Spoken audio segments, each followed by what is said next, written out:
అందరికీ నమస్కారం. POLYCET 2025 exam రాయబోతున్న అందరూ కూడా రేపు పరీక్షలో ఎలాంటి బిట్స్ అనేవి అడిగే అవకాశం ఉంది. మనకు ఆల్రెడీ ఎగ్జామ్స్ లో ఎలాంటి బిట్స్ అడిగారో ఈ వీడియోలో చూద్దాం. మొదటిగా కెమిస్ట్రీ పార్ట్లో కార్బన్ కాంపౌండ్స్ అనే లెసన్ మీరు చూసినట్లయితే ఫంక్షనల్ గ్రూప్స్ పైన క్వశ్చన్స్ అనేవి అడిగారు.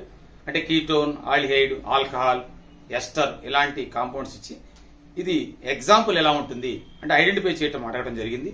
అదేవిధంగా హైడ్రోకార్బన్స్ లో మనకు ఆల్కేన్, ఆల్కీన్, ఆల్కైన్ అనే కాన్సెప్ట్ ఉంది కదా, దానిపైన ఎగ్జాంపుల్స్ ఇవ్వడము. అదేవిధంగా ఒక ఫార్ములా ఇచ్చి అంటే ఈథేన్, మీథేన్, ప్రొపేన్ వీటిని ఇచ్చి ఇది దేనికి ఎగ్జాంపుల్ అవుతుంది అంటే ఆల్కేన్, ఆల్కీన్, ఆల్కైన్ లో ఎవరికి సంబంధించిందనే ప్రశ్నలు అడిగారు. అంతేకాదు ఈ కార్బన్ కాంపౌండ్స్ లో ఈ ఆల్కేన్, ఆల్కీన్, ఆల్కైన్ అనే హైడ్రోకార్బన్స్ లో వేరియేషన్ ఏముంటుంది, తేడా ఎక్కడ ఉంటుంది అంటే కార్బన్స్ నెంబర్ వేరియేషన్ ఉంటుందా, హైడ్రోజన్ నెంబర్ ఉంటుందా, లేదా బాండ్స్ నెంబర్ వేరియేషన్ ఉంటుందనే ప్రశ్న అనేది అడగటం జరిగింది. దీంతో పాటు మనకు కార్బన్ కాంపౌండ్ కు ఎల్లోట్రోపీ అనే నేచర్ ఉంది. అంటే what are the allotropes of carbon?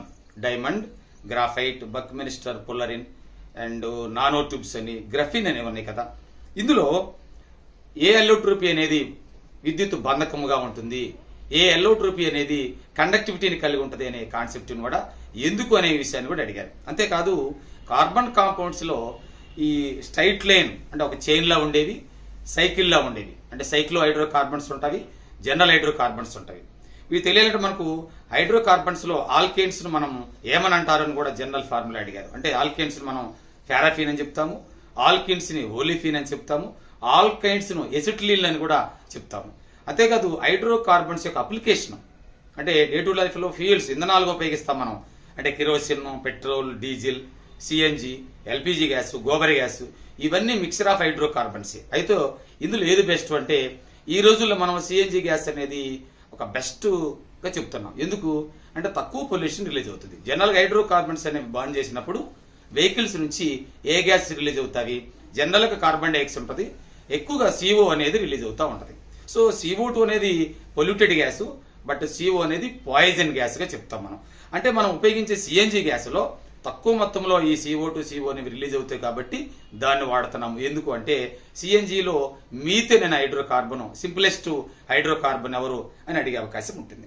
At the same time ఈ ఎసిటిలిన్ అనేది ఉంది, ఎక్కడ ఉపయోగిస్తారని బట్టి చాలా సార్లు అడిగారు. వెల్డింగ్ పరిశ్రమలో ఉపయోగిస్తారు. అంటే ఎసిటిలిన్ గ్యాస్ ను ఆక్సిజన్ తో మండించినప్పుడు ఆక్సి ఎసిటిలిన్ టార్చ్ ఏర్పడుతుందని, దాని వలన జనరల్ గా హైడ్రోకార్బన్స్ బాండ్ చేస్తే వాటరు, కార్బన్ డైఆక్సైడ్ తో పాటు హీట్ ఎనర్జీ రిలీజ్ అవుతుంది. But in the case of acetylene లో ఎక్కువ హీట్ ఎనర్జీ రిలీజ్ అవుతుంది. ఎంత అని కూడా అడిగారు. 3300 డిగ్రీ సెల్సియస్ రిలీజ్ అవుతుంది. కాబట్టి వెల్డింగ్ పరిశ్రమస్ లో మెటల్స్ ను హోల్డ్ చేయడానికి, మెటల్స్ ను జాయిన్ చేయడానికి కూడా ఈ ఎసిటిలిన్ అయిన హైడ్రోకార్బన్ ను వినియోగించడం జరిగింది. ఈ హైడ్రోకార్బన్స్ లో ఇంకా చూసినట్లయితే మీరు కొన్ని బిట్స్ ను హైడ్రోకార్బన్స్ యొక్క ప్రాపర్టీస్ అనేవి ఉన్నాయి మనకి. ఫంక్షనల్ గ్రూప్స్ ముందు తెలిసినట్లయితే ఫంక్షనల్ గ్రూప్ అనే ఒక ప్రశ్న ఉంది. ఇందులో కీటోను C+O, aldehyde CHO, alcohol OH, acid COOH, వీటితో పాటు ఎస్టర్ COR, మధ్యలో రెండు హైడ్రోకార్బన్స్ మధ్యలో అంటే రెండు ఆల్కైల్ గ్రూపుల మధ్యలో O ఉంటే ఈథర్ అని, COO ఉన్నట్లయితే ఎస్టర్ అని చెప్తారు, NH2 అంటే ఎమీన్ అని చెప్తాం. వీటిపైన ఖచ్చితంగా ఎగ్జామ్ లో ఒక బిట్ అనేది రావచ్చు. మనం చూస్తే ఇంకా ఈ మిసిలి అనే కాన్సెప్ట్ ఉంది, సఫోనిఫికేషన్ అనే కాన్సెప్ట్ ఉంది, హైడ్రోజనేషన్ ఆఫ్ ఆయిల్స్ అనే కాన్సెప్ట్ ఉంది, ఎస్టరిఫికేషన్ అనే కాన్సెప్ట్ మనం చూస్తాం.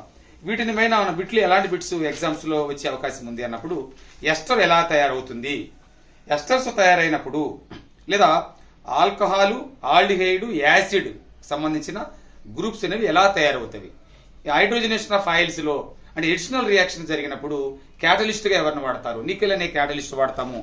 అలాగే సోప్ సపోనిఫికేషన్ ఉంది, సోప్ తయారీలో ఎలాంటి మెటీరియల్స్ వాడతారనే బిట్స్ ను అడుగుతారు. ఈ ముఖ్యంగా ఎస్టర్ అనే దాంట్లో చూసినట్లయితే ఆల్కహాల్ మీరు చూసినట్లయితే ఇక్కడ ఆక్సిడేషన్ జరుగుతుంది కదా, ఆక్సిడేషన్ లో ఎలాంటి వాడతారు అంటే పొటాషియం పర్మాంగనేట్, పొటాషియం డైక్రోమైట్ ను ఎక్కడెక్కడ వినియోగిస్తారు అని అడిగే అవకాశం ఉంది. ఎస్టరిఫికేషన్ అనేది చాలా మంచి కాన్సెప్ట్ గా చెప్తాం. అంటే ఎస్టర్ అసలు తయారవ్వాలంటే ఎవరెవరు కలవాలి? ఆల్కహాల్ గ్రూపు, యాసిడ్ గ్రూప్ అనేది కలిస్తే ఎస్టర్ అనేది తయారవుతుంది. ఈ మిసిలి పైన, సఫోనిఫికేషన్ పైన, ఆల్కహాల్ పైన ఇంకా ఎలాంటి బిట్స్ వస్తాయి? ఆల్కహాల్ చూస్తే డే టు డే లైఫ్ లో ఆల్కహాల్ ఎక్కడ వాడతారు? టానిక్స్ మెటల్ నాన్ మెటల్ అనే టాపిక్స్ లో ఎలాంటి బిట్స్ అని వస్తాయి. ముఖ్యంగా మెటల్స్ ఎవరు, నాన్ మెటల్ ఎవరు, సెమీ మెటల్ ఎవరు అంటే పొటాషియం, సోడియం, మెగ్నీషియం, కాల్షియం, ఈ కాపరు, ఐరన్ ఇవన్నీ కూడా మెటల్స్ కింద వస్తాయి. నాన్ మెటల్ చూస్తే ఆక్సిజన్, నైట్రోజన్, అదేవిధంగా ఫ్లోరిన్, క్లోరిన్ ఇవన్నీ నాన్ మెటల్ కింద వస్తాయి. ఈ సెమీ మెటల్స్ ఉంటాయి మనకు, మెటలాయిడ్స్ అని కూడా చెప్తాము. ఈ సిలికాన్, జెర్మేనియం లాంటివి అర్ధలోహాలు అని చెప్తారు. వీటితో పాటు ఈ మెటల్స్ లో మోస్ట్ రియాక్టివిటీ మెటల్ ఎవరు, అలాగే లెస్ రియాక్టివ్ ఎవరు, మోడరేట్ రియాక్టివ్ ఎవరు. మోస్ట్ రియాక్టివ్ చూస్తే పొటాషియం ఉంటుంది, లెస్ రియాక్టివ్ గోల్డ్ ఉంటుంది. వీటిపైన బిట్స్ అనేవి వస్తాయి. అసలు మెటలర్జీ కాన్సెప్ట్ ఉంది. ఈ మెటలర్జీ కాన్సెప్ట్స్ లో ఏమేమి ఉంటాయి, ఆక్సిడేషన్, రిడక్షన్, కరోషన్, ర్యాన్సిడిటీ అనే విషయాలను ఈ లెసన్ నుండి ఎక్కువగా టచ్ చేస్తున్నట్టు మనకు కనపడతా ఉంది.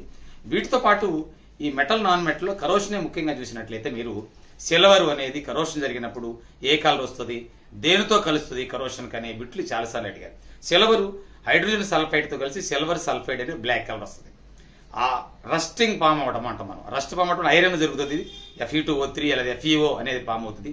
అలాగే కాపర్ చూసినట్లయితే CuO కాపర్ ఆక్సైడ్ ఫామ్ అయ్యి బ్లాక్ కలర్, Cu2 అయితే రెడ్ కలర్ లో ఉంటుంది, CuOH twice copper hydroxide green colour. అంటే కాపర్ 3 రకాలుగా కరోషన్ జరగవచ్చు. బ్లాక్ ఉంటుంది, అదేవిధంగా రెడ్ కలర్ ఉంటుంది, నెక్స్ట్ వచ్చి గ్రీన్ కలర్ కూడా ఏర్పడే అవకాశం ఉంది. ఇలా కాపరు అలాగే సిల్వర్ అందరూ కరోషన్ ఉంటుంది. వీటిని ఎలాగ మనము ఆఫ్ చేయగలము అంటే నివారిస్తూ ఎలా అన్నప్పుడు ఫుడ్ మెటీరియల్ అయితేనేమో టైట్ కంటైనర్లో పెడతారు, లేదా ఆయిల్ ఎక్కువ ఉపయోగించడం లాంటివి చేసి దాచిపెడతారు. కొన్ని రకాల మెటీరియల్స్ మనం చిప్స్ లాంటివి చూస్తే నైట్రోజన్ గ్యాస్ ను ఫిల్ చేసి దాన్ని స్టోర్ చేయటము జరుగుతుందని చూస్తాం. కానీ మెటల్స్ అనేవి పాడైపోకుండా ఎలా సేవ్ చేస్తారంటే ఆయిల్స్ వాడటంతో పాటు పెయింట్ వేస్తారు. వీటికన్నా ముఖ్యంగా ఎల్లాయిస్ అనేవి తయారు చేయడం జరుగుతుంది. ఈ ఎల్లాయిస్ అనేవి తయారు చేసినప్పుడు మెటల్ నేచర్ ఏమైనా చేంజ్ అవుతుందని చాలా మంచి బిట్ ఉంది ఇక్కడ.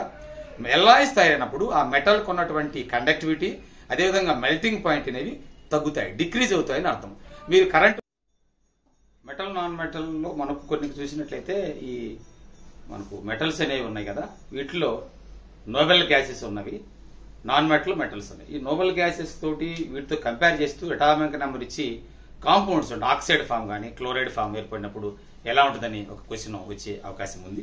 తర్వాత ఈ మెటల్ నాన్ మెటల్ ప్యూరిఫికేషన్ మీద కొన్ని క్వశ్చన్స్ అడుగుతారు. తర్వాత యాసిడ్ బేస్ మనం చూసినట్లయితే types of acids, bases, salts variation, అదేవిధంగా pH స్కేల్ పైన అంటే pH స్కేల్ 7 కంటే తక్కువ ఉంటే ఏమంటారు, ఎక్కువ ఉంటే ఏమవుతుంది, 7 ఉంటే ఏమవుతుంది, pH స్కేల్ ఉంది మనకు, ఆ స్కేల్ పైన కొన్ని బిట్స్ వస్తాయి.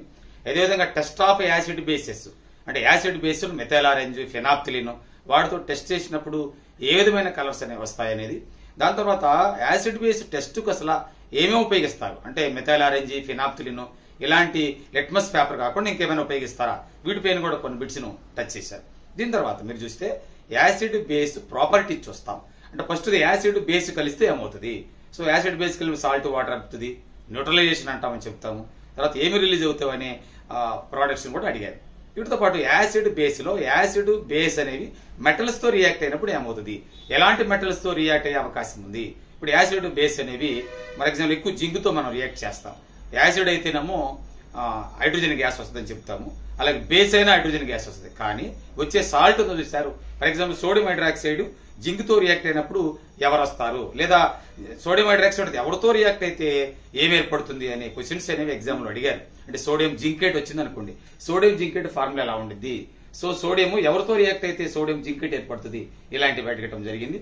అదేవిధంగా యాసిడ్ అనేది లేదా బేస్ అయినా సరే చూసినట్లయితే వాటి ప్రాపర్టీస్ ఎంతవరకు ఉన్నాయి అంటే for example acid carbonate, bicarbonate తో రియాక్ట్ అయినప్పుడు కార్బన్ డైఆక్సైడ్ వాటర్ తో పాటు మనకు ఏమి రిలీజ్ అవుతుంది అని అడిగారు. ఒకవేళ కార్బన్ డైఆక్సైడ్ రిలీజ్ అవుతే అది కార్బన్ డైఆక్సైడ్ అని చెప్పడానికి ఏ టెస్టులు ఉన్నవి, కాల్షియం హైడ్రాక్సైడ్ లోకి మనం పంపిస్తాం కదా, సో దాని లైమ్ వాటర్ ఏ విధంగా మారుతుంది, ప్రెసిపిటేట్ ఏర్పడుతుంది, ఎలాంటి ప్రెసిపిటేట్ ఏర్పడుతుంది, సో ఏ గ్యాసెస్ రిలీజ్ అవుతాయి, ఇలాంటి ప్రశ్నలు ఎక్కువగా ఎగ్జామ్స్ లో వచ్చాయి.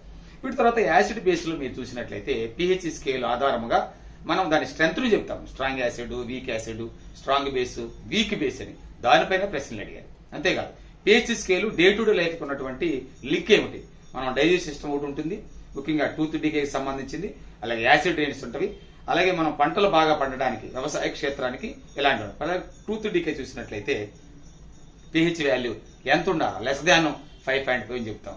అలాగే యాసిడ్ రైన్స్ అయితే లెస్ దాన్ 5.6 అని చెప్తాము. అట్ ద సేమ్ టైము ఈ పళ్ళు చాలా గట్టిగా ఉండడానికి, టీత్ డికే జరగకుండా ఉండడానికి కారణం ఏమిటి? ఏ కెమికల్ ఉంటుంది?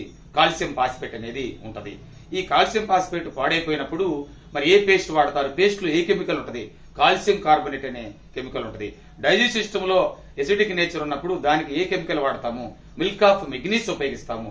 ఇలాంటి అనేక కెమికల్స్ అంటే న్యూట్రలైజేషన్ చేయడానికి ఎలాంటి వాడతాం? Plaster of Paris, gypsum, crystallisation మీద అనేక బిట్స్ అనేవి వచ్చాయి. Sodium carbonate, sodium bicarbonate, bleaching powder, వీటి అప్లికేషన్లకు సంబంధించిన బిట్స్ అనేవి కూడా యాసిడ్ బేస్ లో వచ్చే అవకాశము ఉంటుంది. కనుక ఇలాంటి మెయిన్ టాపిక్స్ అన్ని త్వరగా చూసుకున్నట్లయితే ఖచ్చితంగా అన్ని బిట్లు రేపు యాసిడ్ బేస్ నుంచి మీరు రాయగలుగుతారు. యాసిడ్ బేసు కొన్ని ప్రశ్నలు మనం చూస్తే ఇంకొంచెము క్రిస్టలైజేషన్ అనే కాన్సెప్ట్ ఉంది. యాక్చువల్ క్రిస్టలైజేషన్ లో హీట్ చేసినప్పుడు వాటర్ మాలిక్యూల్ పోయి మిగిలిన కాంపౌండ్ మిగులుతుంది.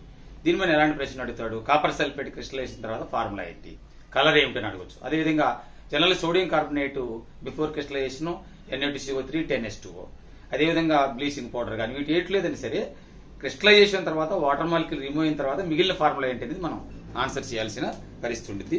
అదేవిధంగా జిప్సమ్ ఉంది, 2 వాటర్ మాలిక్యూల్స్ ఉంటాయి. దాన్ని ఏ టెంపరేచర్ దగ్గర హీట్ చేసినప్పుడు ప్లాస్టర్ ఆఫ్ ప్యారిస్ గా మారుతుంది. ప్లాస్టర్ ఆఫ్ ప్యారిస్ లో ఎన్ని వాటర్ మాలిక్యూల్స్ ఉంటాయి? ప్లాస్టర్ ఆఫ్ ప్యారిస్ అప్లికేషన్స్ ఏంటి? అంటే టాయ్స్ లో గానీ ఎక్కడ ఉపయోగిస్తారు? ఎముకలు ఇరిగినప్పుడు ఉపయోగించేది ఏంటి? ఈ అప్లికేషన్ పార్ట్ అనేది ఎక్కువ ఈ ఎగ్జామ్స్ లో అడిగే అవకాశం ఉంది. సో యాసిడ్ బేస్ చూసినట్లయితే యాసిడ్ బేసిస్ యొక్క ప్రాపర్టీస్, పిహెచ్ స్కేల్ మీద అడిగారు. యాసిడ్ బేస్ అప్లికేషన్స్ అడుగుతున్నారు. సాల్ట్స్ అప్లికేషన్ అడగడం జరిగింది. క్రిస్టలైజేషన్ అనే కాన్సెప్ట్ అనేది అడగటము జరిగింది. దీని తర్వాత కెమికల్ రియాక్షన్, అన్ని చాప్టర్స్ కి లింక్ ఉంటుంది. ఇది కెమికల్ రియాక్షన్ అంటే దేనిని కెమికల్ రియాక్షన్ అంటాము? అసలు కెమికల్ చేంజ్, ఫిజికల్ చేంజ్ ఉన్నటువంటి వేరియేషన్ ఏమిటి? ఈ తేడాని అడిగారు. అలాగే ఒక కెమికల్ రియాక్షన్ రాసి దాన్ని బ్యాలెన్స్ చేయడం అనేది అడగటం జరుగుతుంది. టైప్స్ ఆఫ్ కెమికల్ రియాక్షన్స్, ఎన్ని రకాల కెమికల్ రియాక్షన్స్ అన్నవి వాటిని ఐడెంటిఫై చేయటం ఎగ్జామ్స్ లో అడుగుతారు. ఇందులో మనకు ప్రెసిపిటేట్ రియాక్షన్స్ అనేవి ఉన్నాయి. ఈ ప్రెసిపిటేట్ లో ఎవరు కలిస్తే ప్రెసిపిటేట్ ఏర్పడుతుందని ఒక కాన్సెప్ట్ అయితే, రెండోది ప్రెసిపిటేట్ ఏర్పడినప్పుడు కలర్స్ ఉంటాయి. ఇప్పుడు మాకు లెడ్ అయోడైడ్ అనేది ఎల్లో కలర్ ప్రెసిపిటేట్ ఏర్పడుతుంది, దాని ఫార్ములా ఏంటని అడగొచ్చు. అదేవిధంగా white colour precipitate silver chloride ఉంది మీకు. ఈ వైట్ కలర్ ప్రెసిపిటేట్ ఎవరి మధ్య రియాక్షన్ జరిగినప్పుడు ఏర్పడుతుందని అవకాశం ఉంది. ఈ కెమికల్ చేంజెస్ లోనే ఆక్సిడేషన్, రిడక్షన్ అనే కాన్సెప్ట్స్ ఉన్నాయి. ఆక్సిడేషన్ ఎవరు చెందారు, రిడక్షన్ ఎవరు జరుగుతారు అనే కాన్సెప్ట్ ఉంది. ఇక్కడనే మీకు కరోషన్, ర్యాన్సిడిటీ అనే విషయాలు కూడా ఉంటాయి. ఈ మెటల్ నాన్ మెటల్ కు ఈ కెమికల్ రియాక్షన్, యాసిడ్ బేస్, ఈ మూడింటి మధ్య రిలేషన్ ఉన్నటువంటి బిట్స్ మనకి కామన్ బిట్స్ ఉంటాయి. కొన్ని మనం ఏ చాప్టర్ ఐడెంటిఫై చేయలేము, మనకి చాప్టర్ అనవసరం. కాబట్టి ఇక్కడ కరోషను, ఆక్సిడేషను, రిడక్షన్ అనే కాన్సెప్ట్స్ కు దగ్గర రిలేషన్ ఉన్నప్పటికీ మనం వీటిని ఉపయోగించాలి. అదేవిధంగా మీరు చూస్తే ఈ కార్బన్ కాంపౌండ్స్ లో ఎడిషనల్ రియాక్షన్, సబ్స్టిట్యూషన్ రియాక్షన్స్ ఏమన్నాయి? ఎవరు ఎడిషనల్ రియాక్షన్ చెందుతారు, ఎవరు సబ్స్టిట్యూషన్ చెందుతారు, ఎందుకు చెందరు అనే ప్రశ్నలు కూడా ఆల్రెడీ ఎగ్జామ్స్ లో అడిగారు. ఫర్ ఎగ్జాంపుల్ మీకు ఆల్కేన్ అంటే సాచురేటెడ్ హైడ్రో కార్బన్స్ అనేవి కేవలము సబ్స్టిట్యూషన్ రియాక్షన్ చెందుతాయి. అదే ఆల్కీన్, ఆల్కైన్ అయితే డబుల్ బాండ్ ఉండటం వల్ల, హైడ్రోజన్లు తక్కువ ఉండటం వల్ల అవి సబ్స్టిట్యూషన్ జరుగుతుంది, ఎడిషనల్ రియాక్షన్స్ అనేవి కూడా జరుగుతాయి. బట్ ఆల్కీన్స్ అనేవి ఎక్కువ ఎడిషనల్ రియాక్షన్ ప్రయారిటీ ఇస్తాయి సబ్స్టిట్యూషన్ కంటే. ఈ విషయాన్ని గుర్తుపెట్టుకోవాలి. అలాగే మనకు కొన్ని కాంపౌండ్స్ ఉంటాయి, ఎసిటిక్ యాసిడ్ అని, అలాగే మిథైల్ ఆల్కహాల్ అనే కాన్సెప్ట్స్ ఉంటాయి. ఈ ఎసిటిక్ యాసిడ్ ఎక్కడ వాడతారు? వినిగర్ తయారీలో మనం ఎసిటిక్ యాసిడ్ అనేది ఉపయోగిస్తాం. ఎంత ఉపయోగిస్తామని చెప్తాము. మీకు కొన్ని రకాల జంతువులు ఉంటాయి, వాటిల్లో ఏ యాసిడ్ ఉంది?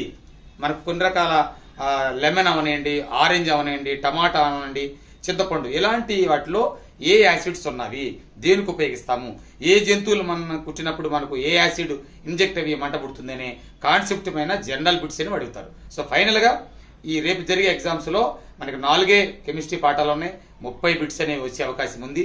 సో ఈ టాపిక్స్ అన్ని ఒకసారి చెక్ చేసుకుంటే వీటిపైన బిట్స్ వస్తాయి. వీటిని ఖచ్చితంగా మీరు రాసి సక్సెస్ అవుతారు. Thank you.